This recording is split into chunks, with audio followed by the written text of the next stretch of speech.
0 to 18 kilometer. Mahaba-haba yan. Wow! Oh. Brake check advisory, nandyan lahat. Para sa mga tropa na lumulusong ng Vancouver or hindi pa nakalusong ng Vancouver, first time nyo, ito.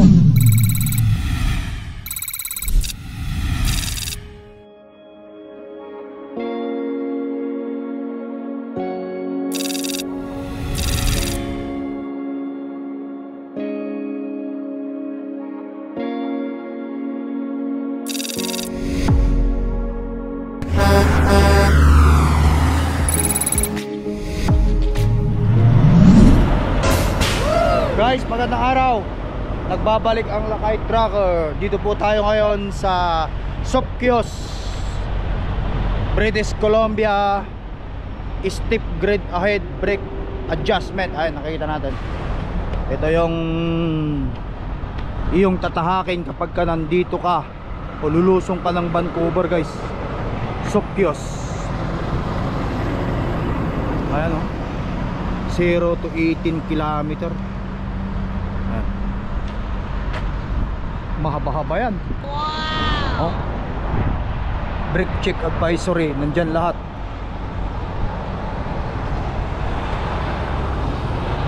Para sa mga tropa na lumulusong ng Vancouver or hindi pa nakalusong ng Vancouver, first time nyo, ito. Pag mapanood nyo ito, makikita nyo ito, mayroon tayong ano rito, brake tire check dito. Mandatory to. May washroom din dyan. Now, conduct tayo ng ano,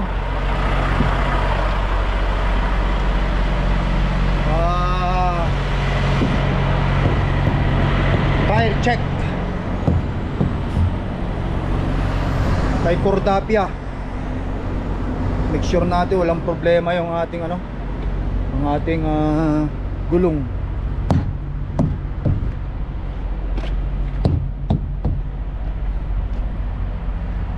Ilaw din kasi Blitz Day ngayon, guys. Blitz Day. Baka mamaya makadaan tayo ng bukas na timbangan. Although maraming timbangan pa tayong mabdadaanan dyan. Check lang, check.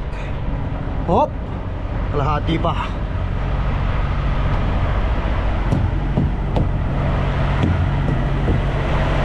Temperature. Alright. Ayos. Nakita nyo, guys, yung ano kapaligiran dito tuyong-tuyo na. Pero yung mga bundok dyan, ganda ng view dito. Mga bundok dyan, tignan nyo, may mga snow pa sa taas nya. May ka-snowan pa sa taas, ha. Oh, meron din sa kabila, oh.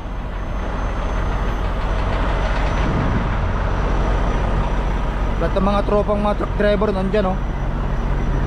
It's either nagta 30 minutes break or magkakandak din ng ano yan, brake tire check. Let's go, guys.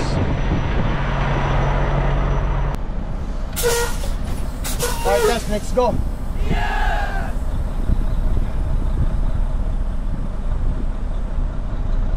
Bear with me. Ito, ano to, nakita nyo, 18 kilometer na lusungan to. Mandatory to, kaya hindi tayo pwedeng hindi natin to pwedeng i-bypass kasi talagang delikado. Kapag ka ano nga, minsan may mga pulis na nakatambay dito, guys, dito sa harapan dito. Tambay si dyan. Kapag ka dumire-diretso ka dyan, makita kang hindi ka nag-conduct ng brake tire check mo, matitikitan ka.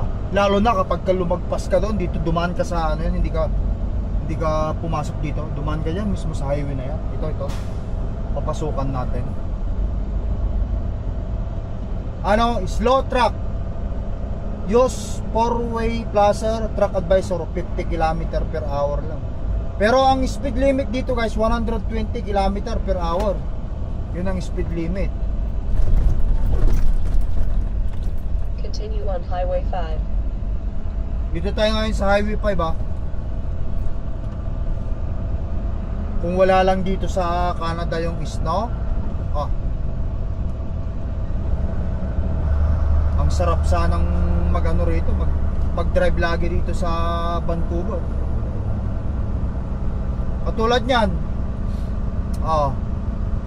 in-engage ko na yung Gear 7 ko kasi automatic ang truck niya, nakalagay na sa Gear 7, tapos number 2 engine brake.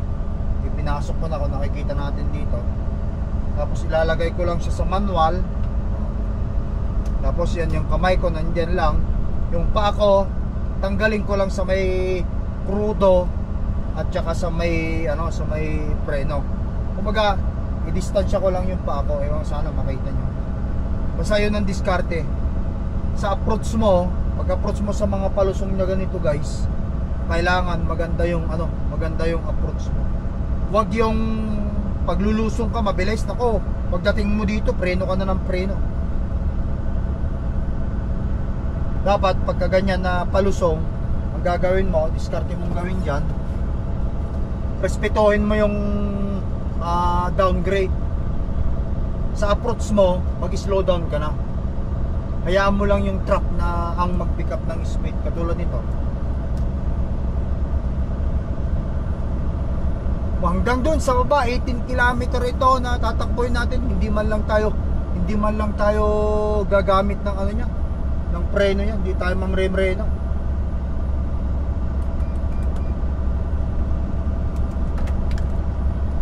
Yung preno yan kapag maganda yung approach mo. Napakadelikado ito. Ang sarap guys magmaneho rito kapag summer. Ang sarap lumusong sa Vancouver kapag summer. Walang snow eh. Pero pag winter, deadly ito, deadly. Kaya mga runaway line, kapag naubusan ka na ng or umaapoy na yung preno mo, ayaw na kumapit, pasukin mo na yan hanggang doon ka sa taas doon. Ayaw,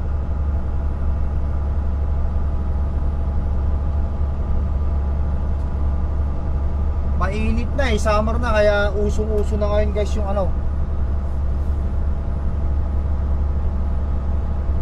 mga truck na umaapoy ang gulong dahil sa init. Mga ilang mga isang buwan pa siguro mababalitaan na naman natin na magkakaroon na naman ng wildfire dito, pero ngayon wala pa. Pagka ganyan yung mabibilis yung mga linalagpas-lagpasan ka, hayaan mo lang sila. Huwag kang magpabilis, yung bang tipong makipagkarera sa kanila, kasi hindiin. Pag na-aksidente, ikaw rin ang kawawa dyan. At saka isa pa guys, truck ko ito eh. Kumbaga sa truck ko ito eh, iningatan ko talaga eh. Isang taon na lang ang pagtitiis natin, tapos na si Cordapia. Kumbaga nitong John, safety na ng truck natin, pa-safety na tayo. Pang-apat na safety ko na yan. Next year, pang-limang taon ko na rin owner operator next year. Fully paid na rin ang truck natin next year.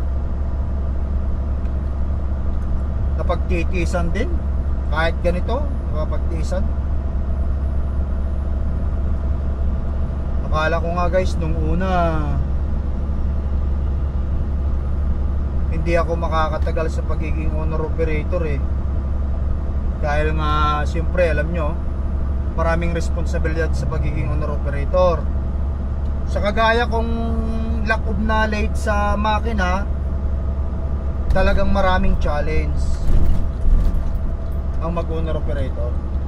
Kaya masasabi ko, at shout out na rin sa mga kapwa nating mga owner operator, kahit anong lahi man yan, kung mapanood ito at naintindihan nila yung mga sinasabi ko, advantage pa rin yung may alam sa makina, para hindi ka mayat maya tawag dito, tawag doon ng ng gagawa ng truck mo. Pero kung naman pa man, hindi ko sinasabing hindi ka pwedeng mag owner operator kung wala kang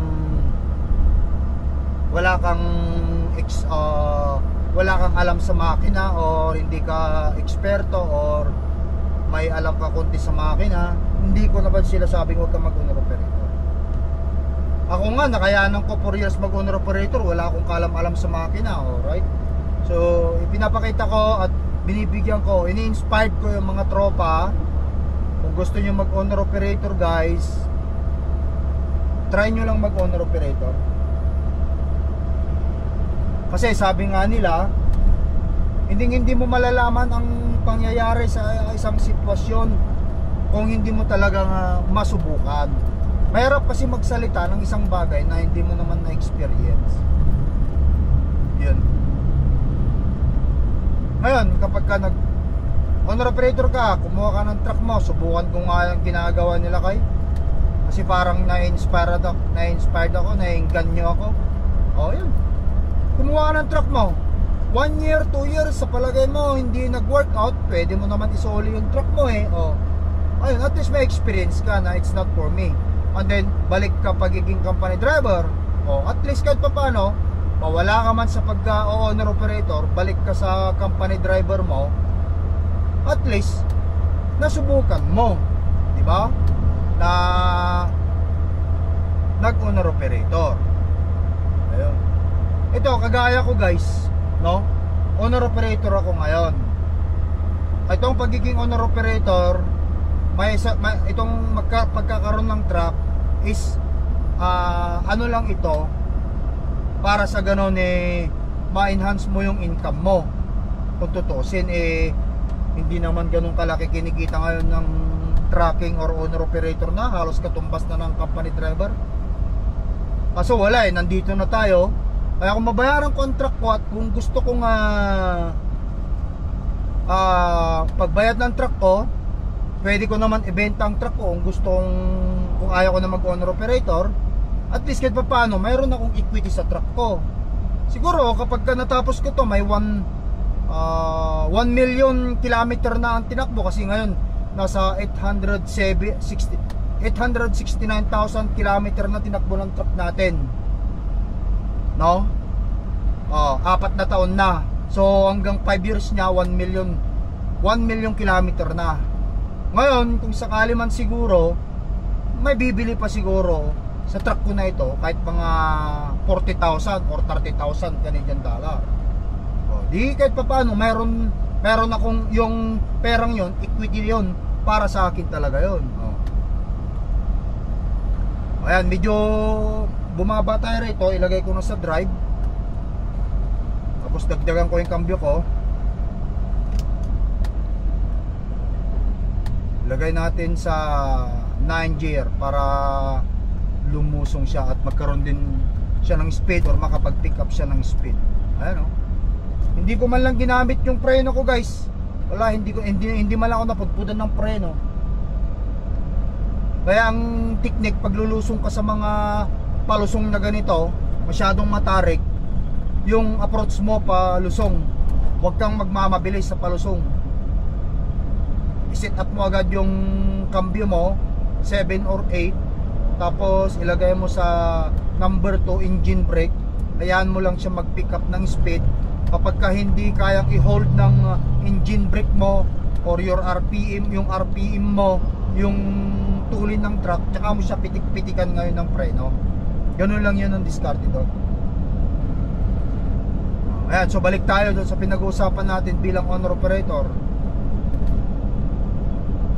Lahat tayo o lahat ng may class 1 truck driver dito sa Canada eligible mag-owner operator.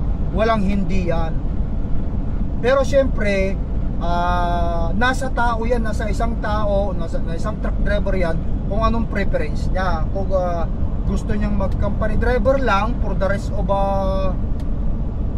the life, di mag-stick siya sa company driver, and then respeto natin, ganyan lang yan.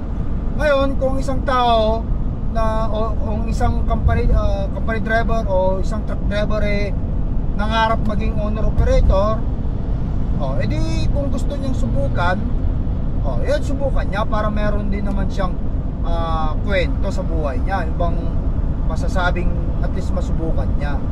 irespeto natin kung ang choice niya ay mag-owner operator. Katulad nitong kaibigan nating si Manobelang Pinoy, yung bago ang truck na Volvo, yung nagpa-plastic ngayon, no? Ang ganda ng truck niya, big shout out nga pala sa kanya, no? Kababayan ko yan, taga Pangasinan yun, taga Pangasinan din ako. Alam nyo guys, nakaka-flattered yung malaman mo na dahil sa'yo, sabi nila, ikaw ang una kong nakitang owner operator dito sa Canada na pinapanood nung nasa Pilipinas pa ako, sabi niya sa akin siya na-inspired na kumuha ng truck. Naisip niya pwede palang maging owner operator ang truck driver dito sa Canada. Kasi nakikita natin dito paano may mga na-inspired tayong mga kapwa nating driver ba o Pilipino dito sa Canada or nung nasa Pilipinas pa, na-inspired na sila sa atin. Tapos nung nagpunta rito sa Canada o sinubukan nila yung ginagawa ko, katulad niya mag-owner operator. Kaya nagpapasalamat ako kasi may mga tao, may mga tao na na-inspired talaga sa akin. Pasalamat din talaga ako. Mas masarap kasi pakinggan yung may na-inspired sa'yo na tao yung bang at least nakakapagbigay ka talaga sa kanila ng inspiration or motivation kaysa yung magkaroon tayo ng kaaway. Yung maganda yun, di ba? Yung ganon, yung pag-uusapan ka sa likuran mo si ganito, ganyan, ganon, diba?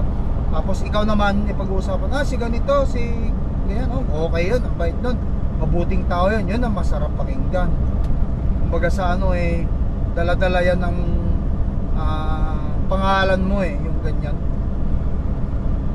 At least kahit paano, papasalamat ako sa mga na-inspired ko at nagpapasalamat din ako sa mga sumusuporta sa Lakay Trucker Vlog.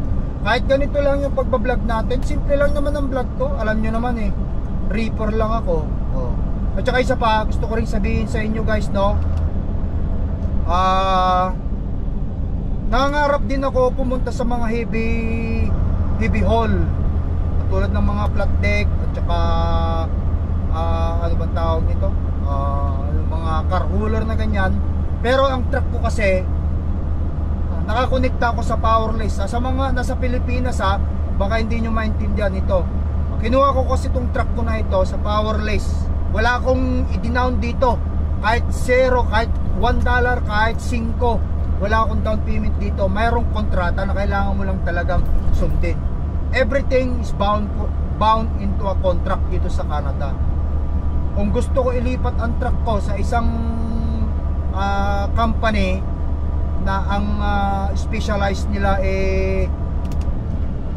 flat deck, at kung hindi nila connected yung company na yon or hindi nila affiliate, hindi mo pwedeng ilipat. Ganon. Yun ang mahirap doon sa kanila.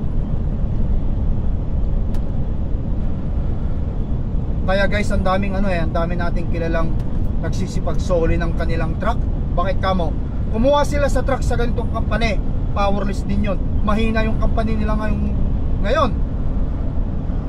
Ngayon gusto nilang ilipat yung truck nila doon sa isang company na malakas. Ay, ang problema, ang powerless, ayaw nilang ilipat. Kung ililipat daw nila, mayroon pang extra payment. Sabi sa akin ng mga ibang tropa na nakakausap ko rito sa Canada. Tinatanong ako, bakit ikaw Lakay, yung truck mo ba kapag gusto mong ilipat? Sabi sa akin, gusto mong ilipat yung truck mo, hinihingihan ka ba ng extra payment? Sabi ko, dati pa to ako, 2021 pa ako nag-start. Yung kontrata ko, walang ganyan. Ewan ko lang yung kontrata nyo ngayon, sabi ko gano'n. Ay, sabi sa akin, kapag ililipat ko daw, mag-extra 300 ako payment. So nagbabayad ka ng 5,600 monthly plus 300, magiging 5,900. Ang tanong, yung 300 na extra na yon, pupunta ba yon sa kapital sa truck? Ibinabawas ba yun? O baka naman monthly na binabayad mo dun sa company na yon na hindi man lang nababawasan yung kapital ng truck? Ay pagka ganyan na yung sitwasyon, sabi ko, wag mong kagatin yung ganyan. Kwintahin mo yung 5 years, 60 months times 3, nasa 18,000 yata yun sa Canadian kung hindi ako nagkakamali. Yung 300 extra times 60 months o 18,000 extra. Aba, kaya kung hindi ka wise talaga rito sa Canada kapag mag-owner operator ka, may mga ganyan, hindi ka mag-isip o hindi mo planuhin ang dapat mong gawin, you're just gonna end up broke, baga. Kasi siyempre kapag ka hindi nag-work it yung plano mo mag-owner operator, ibabalik mo yung truck, kung may down payment ka doon, baka babawasan yung down payment mo yun kasi may penalty rin. Kasi may mga narinig din ako na pinababayad ng penalty daw yung kasi sa contract. May kontrata na ngayon yung kontratang ganyan. But either way, para sa akin lang, kung gusto niyo mag-owner operator dito sa mga tropa dito sa Canada, try nyo lang din. Huwag kayong matakot. Ayan. Pero ang suggest ko, kung mag-owner operator kayo, ang kunin nyo yung brand yung truck na. Kumuha na kayo ng bagong truck. Kasi yung brand yung truck talaga guys, yung brand yung truck at least kahit paano nakasigurado ka doon. Kasi nga meron siyang warranty kahit paano, at saka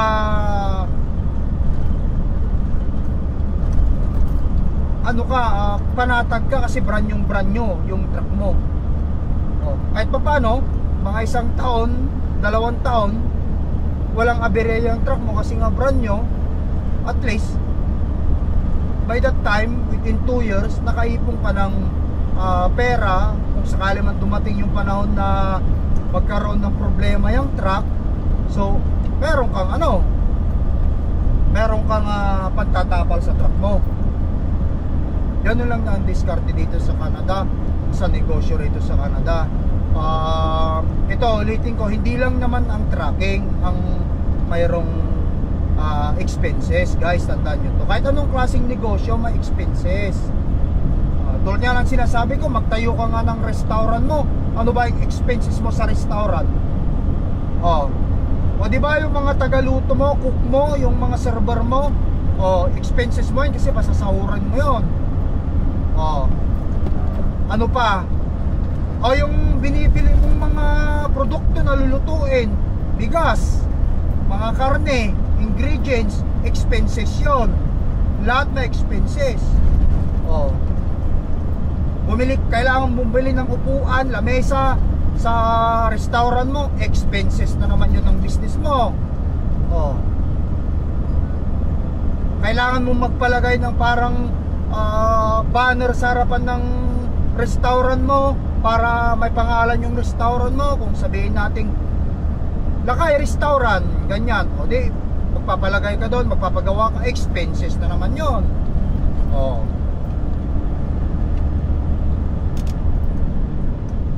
Diba? Lahat expenses, may mga expenses. Now, sa trucking, ang number 1 expenses ng trucking is crudo, diesel. Kasi ang expenses ng truck, kasi hindi tatakbo ang truck kung wala siyang kakaining diesel o crudo. Yun ang number 1. Tapos yung maintenance mo na. Yun ang mga expenses sa trucking, sa pagkakaroon ng isang truck owner operator. Yan ang mga expenses nila. So lahat talaga may mga expenses.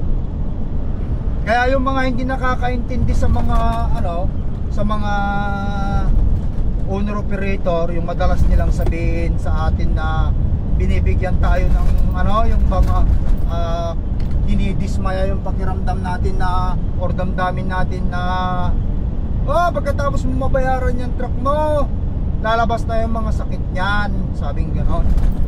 Nandun na, may mga sakit yun. Pero guys, after 5 years mo naman yung truck mo na yan, actually na, kumbaga sa nabawi mo na lahat See? Nagbabayad ka monthly ng truck mo, bayad siya. Tapos pinapasahod mo ang sarili mo, nakakasahod ka, nababayaran mo pa rin yung truck mo.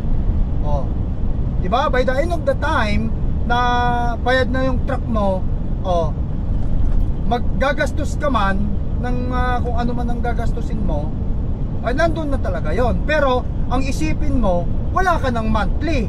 Wala ng monthly yung truck mo na almost magkano binabayad ko sa truck ko ngayon. Maswerte nga ako dahil napakalit ng bayad ng truck ko, 4,000 lang o 3,800 monthly ng truck ko. I-compare mo sa ngayon na nasa 5,600, may mga kulang-kulang 6,000 pa. Nako,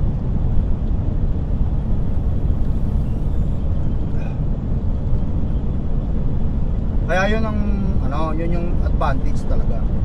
But anyway, kapag kaganyan man yung mindset ng isang tao, yung mga nagbibigay sa atin ng hindi magandang mga sinasabi, yung pinapababa yung ating kalooban, imbis na palakasin, hayaan na lang natin kasi wala naman tayong makukuha sa kanila eh. Basta ang masasabi ko, may share ko sa mga kapwa ko owner operator ngayon, huwag nyong iisipin o huwag nyong pakikinggan yung mga sinasabi ng iba na pampapababa ng kalooban nyo. Ang isipin natin, mag-focus tayo sa goal natin o mindset natin ng utak natin. Hanapin natin kung saan tayo makakahanap ng paraan upang kumita. Kung kailangan mong ilipat ang truck mo para kumita ka, go ahead. Yan, ganyan lang naman yan. Pag hindi na talaga nag-work it, at kung gusto mo nang isuli ang truck mo, ibalik mo na lang. Tapos balik ka sa company driver, at least may trabaho ka pa rin. Ganun lang yun. Napakaganda kaya dito sa Canada, guys. Kaya ako, guys, alam nyo naman, no, isa lang akong fishbowl vendor sa Pilipinas. Talagang napakahirap ng buhay namin. Isang tuka lang, fishbowl vendor. Ngayon nandito ko sa Canada, nakikita ko sarili ko. Meron akong ganito na nakikita ko sarili ko. Napaka grateful ko talaga. Nagpapasalamat talaga ako kay Lord. Kaya kapag may pagkakataon, hindi ko pinapalagpas. Pag nasa bahay ako, nandyan yung asawa ko, mga anak ko, nagsisimba kami talaga para magpasalamat kay Lord. Kasi number 1 yun eh. Hindi ako makarating dito sa Canada kung hindi kay Lord. Sa pamilya ko na sumusuporta sa akin, kaming mag-asawa sa aming lakas ng loob. Ayan. Hindi ako magkakaroon ng truck dito sa Canada, hindi ko susubukan mag-owner operator kung hindi dahil sa lakas ng loob na hinugot ko kay Lord at kaming mag-asawa na nagsusuportahan. Yun, doon ko kinuha yung aking lakas ng loob para sumabak sa owner operator din. At saka siyempre, sa mga kakilala na rin na nag-encourage sa atin, mga kakilalang Pilipino doon sa pinanggalingan kong trabaho, kasi dati lang akong rito sa Canada rin, mamasa ng arena sa Pizza Hut. Work permit kami nung dumating kami ng asawa ko rito, landed work permit kaming parehas, sabay kami. Yan pa yung isang pinakaswerte namin, na kasi sabay kaming mag-asawang dumating dito sa Canada na na work permit eh. Kaya nung na-PR kaming parehas, nung na-PR ang isa, PR kaming dalawa na, matik na. Kumbaga sa hindi na kami masyadong naghirap mag-asawa dahil dalawa kaming dumating dito sa Canada na work permit, hanggang sa dalawa at sabay din kaming na PR. And then nagpunta ako sa Cisco, helper muna 3 months, kumuha ko ng class 1 kasi may mga tropa tayo, mga doon, mga Pilipinong mga driver ko dati na in-encourage ako kumuha ng class 1. Hanggang sa natuto ko, nag-company driver, nang natuto, yung mga galing Cisco na mga driver ko, nagsipag-owner operator, sinabihan din nila ako mag-owner operator. Kaya ito, nag-owner operator din ako. Yan. Ganyan lang, kumbaga sa encourage mo lang yung kababayan mo, yung kapwa Pilipino mo. In-encourage nila, sila in-encourage ng iba. Ngayon, sila naman nang encourage naman ng iba. Ngayon, yung iba, in-encourage naman ako. Ngayon, yung ako, nag-i-encourage din naman ako sa kapwa ko. Ayan. Pero, siyempre, walang pilitan yan. Ganun lang yan. Kung anong gusto ng isang tao, be respectful lang tayo. Ayan lang yun, guys. Ayan, guys. But anyway, hanggang ngayon, hindi pa ako nakakapagpreno. 90 km/h ang takbo ko. Smooth na smooth kasi palusong siya oh. Hindi naman siya totally sobrang lusong ito, pero mild lang eh. Ay nahayaan ko lang tumatakbo ang truck by the momentum lang niya eh, kasi nakapag-pick up na siya ng speed. Ayan guys. Masarap magmaneho guys. Sa ano, ulitin ko no, masarap magmaneho kapag ka ganitong summer, kapag pupunta ka ng Vancouver, masarap magmaneho. Yes! Kasi malinis ng ano eh, karsada eh. But anyway guys, ayan, meron pa akong sa kalating oras na driving, nandun na tayo sa dideliveran natin ngayong gabi. At pagkatapos, doon na ako matutulog kasi pwedeng matulog doon sa yard nila. After that, ay bukas ng umaga, doon na tayo magde-deliver. Patuloy-tuloy lang ako guys. Yes! Timbangan guys bukas.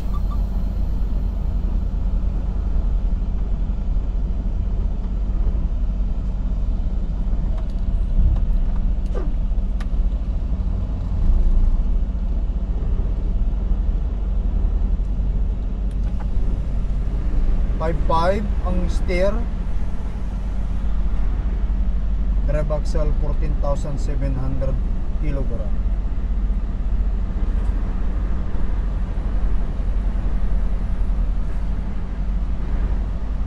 Trailer 8,800 kilogram. Okay, walang problema. Lusot. Let's go guys, meron pa tayong isang oras sa dideliveran natin.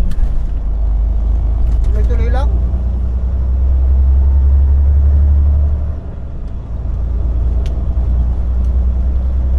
Sana manalo ko ng loto. Sana manalo tayo ng loto. Pakaswerte naman yung Pilipino. Pilipino yun guys ha, nanalo ng loto rito sa ano, dito sa British Columbia. Akalain mo 80 million Canadian dollar sa peso yun, nasa 3.2 billion. Kapag ka ganun ang pinanalunan mo, hindi mo na kailangan magtrabaho pa. Kahit gumastos ka araw-araw 1,000 Canadian dollar araw-araw ang gastusin mo eh, hindi mo uubos yun hanggang sa mamatay ka siguro. Quintain mo na lang kung magkano magastos mo sa isang buwan. I-multiply mo ng mga 30 years ka pa mabubuhay siguro, 40 years. Yun.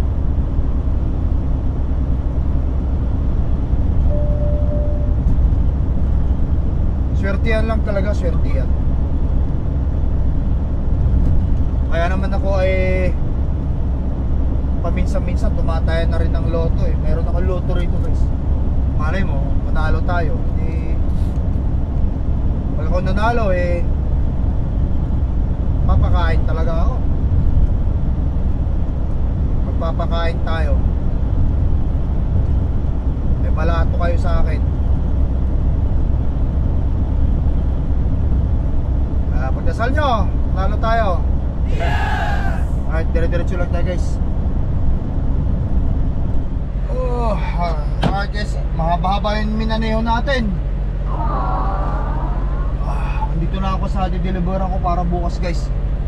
Nagpakulong ako ng ano, patatas. Ilabas ko, tanggalin ko yung sabaw para lumamig sa labas. Habang tumatakbo ang truck, nagpakulong na rin ako nito. Boiled potato. Ayan oh, boiled potato, pusok. Ayan, yan tayo. Dito tayo i-deliver bukas. Receiving, ayan. Dito tayo ngayon matutulog ngayong gabi. Tama-tama bukas yan. Sumakit ang likod ko guys ha. Isang ikot tayo Cordapia bago natin i-shutdown yung makina.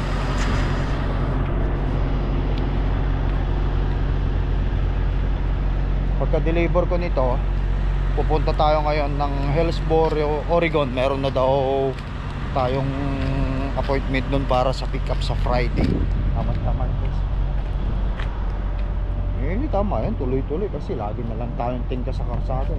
Maabot tayo ng ilang araw sa karsada kakahintay. Minsan isang delivery, 2 araw na waiting time. Aabot ka na naman ng receipt. Dahil dito sa tariff siguro kaya mahina. Okay, ayos. Alright guys, ayan. Hanggang sa muli natin pagkikita. Thank you for watching. Ingat kayo lagi. Peace up. Bye.